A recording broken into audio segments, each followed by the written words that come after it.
याद करो, हम तुम लोग को आज फिजिक्स के दुनिया में लेके जा रहे हैं। इसके दुनिया में फिजिक्स के दुनिया में और फिर आए हैं बल के, और हम बल पर आए थे उस दिन। कौन बल पर आए थे? कॉन्टैक्ट फोर्स में हम पर आ रहे थे। कॉन्टैक्ट फोर्स में कौन? पेशीय बल में कौन पर आ रहे थे? Muscular force. कौन पर आ रहे हैं?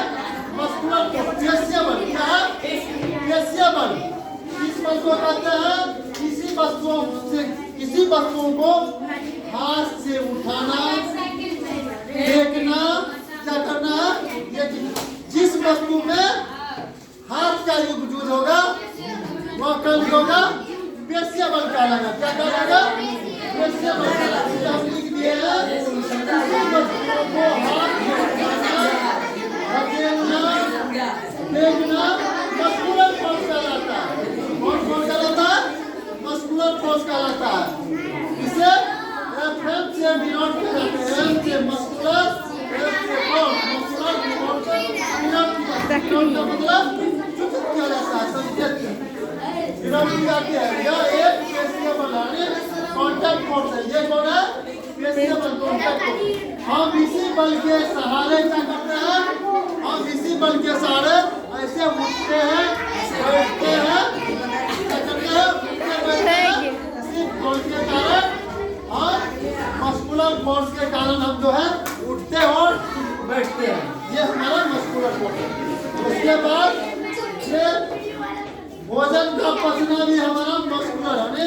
हमारा जो शरीर का अंग से रिलेटेड सता हुआ रहेगा वो मस्कुलर फोर्स का लगेगा। दूसरा फ्रिक्शन फोर्स, फ्रिक्शन बल, घर्षण।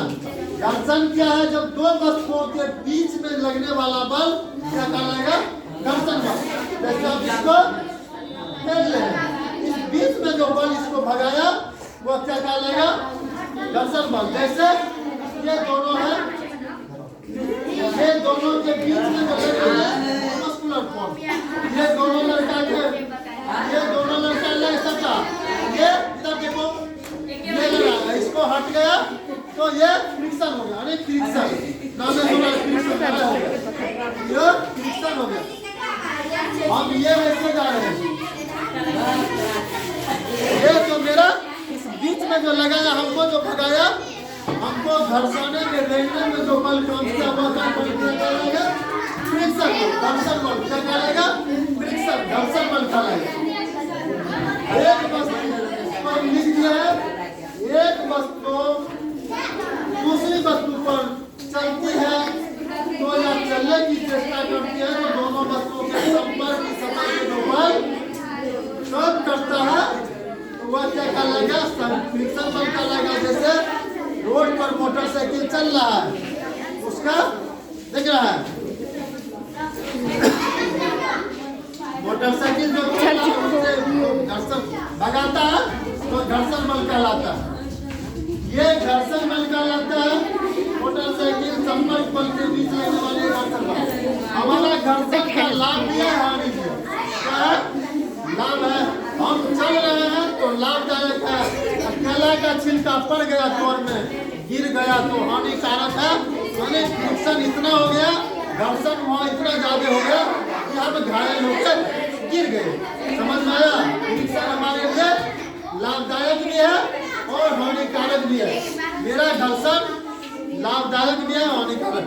हम अगले चैप्टर में पढ़ाएंगे घर्षण के लाभ और हानि। आज का क्लास नहीं किया जाता है, खत्म किया जाता है। इसका क्लास, आज का क्लास घर्षण को खत्म किया जाता है। इसका दोष और पूरी घुमा दे, चलिए। लाभ क्या है, हानि क्या है, ये सारे चीजों को डिटेल से बताएंगे। सर जी ये कंडा वाला 10-12 बल का बारे में तुम लोग को बताएंगे। ये 10-12 बल को पढ़ लेना है। तुम आगे चल के 9 में, 10th में, 11th में, 12th में तुम लोग को बल फोर्स के बारे में कहीं कोई दिक्कत नहीं होगा। कहेगा आगे बढ़ने वाले सब कितना अच्छा से पढ़ जाए। इसके साथ आज का क्लास खत्म किया जाता है।